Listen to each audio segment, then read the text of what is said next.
Ladies and gentlemen, federal employees, so you have about 800,000 in your TSP, but here's the deal. Is that enough? Is that really going to be enough for your entire retirement? Or maybe it's going to be plenty. That's a good question that we're going to tackle today. If you're new to the channel, welcome. My name is Dallin Hoswell, financial planner who serves federal employees every day, and I absolutely love it. Now, let me just cut to the chase. This video is going to apply to you no matter what you have in TSP, because I'll walk you through how you can figure out no matter what you have in TSP, whether it's going to be enough for you. But let me say this. The reason I make this sort of video is because I see all kinds of things online that says, look, you have to have $1 million to retire. Look, you have to have $3 million to retire. I see all kinds of craziness out there, and none of that stuff where there's a fixed amount that you need for every person, none of that's real. I have some federal employees that retire with $300,000, and they are comfortable, they are happy. I've also got other federal employees that have $2 million that aren't comfortable yet, and they want to still keep working because of what their goals are, okay? So there's no fixed number that will magically make sure your retirement is good. Maybe $1 billion, maybe that's a fixed number for most people. But long story short, today we're going to talk about how you can figure out, regardless of what you have in your TSP, to make sure that's going to be enough for you. So let's discuss it. Let's use 800,000 as the example. Now, let me actually back up. Before we get into any of the numbers, the other big factor to consider when deciding whether 800,000 or whatever the number is enough for you is what are you planning to use it for? If you said, look, my pension's plenty big, and between my pension and Social Security, that's going to be plenty to cover all my expenses in retirement, and I'm just going to use the 800,000 to go buy a lake house, great. As long as the 800,000 after taxes will pay for the lake house, then you're good to go. But most people, what they're trying to do with their TSP money, at least most of it, is use it to supplement their lifestyle. So that's what we're going to do here, is how much actual income can this 800,000 produce on a regular basis every year for you for the rest of your retirement. So let's talk about it. Now, a simple way to estimate how much your money can produce over time conservatively is what they call the 4% rule. Now, I've got whole videos on the 4% rule if you want to know the details of it. Long story short, it's a conservative way to estimate how much your lump sum you have in investments can produce for you for the rest of your life.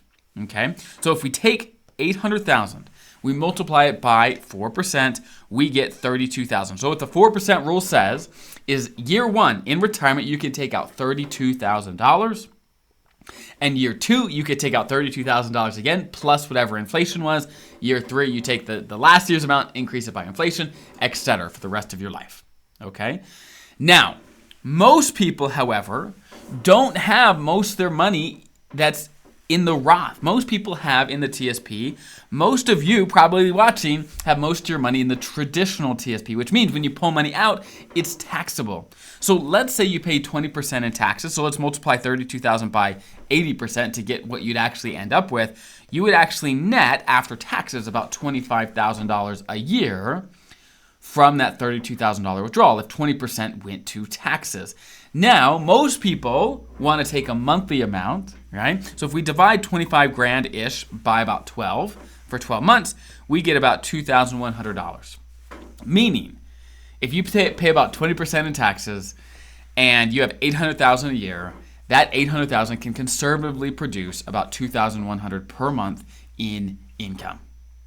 That's the name of the game. If you run your numbers and say, okay, between what I have in my pension, between what I have in my Social Security, my supplement, and my TSP, I will be comfortable in retirement. That is what we are looking for.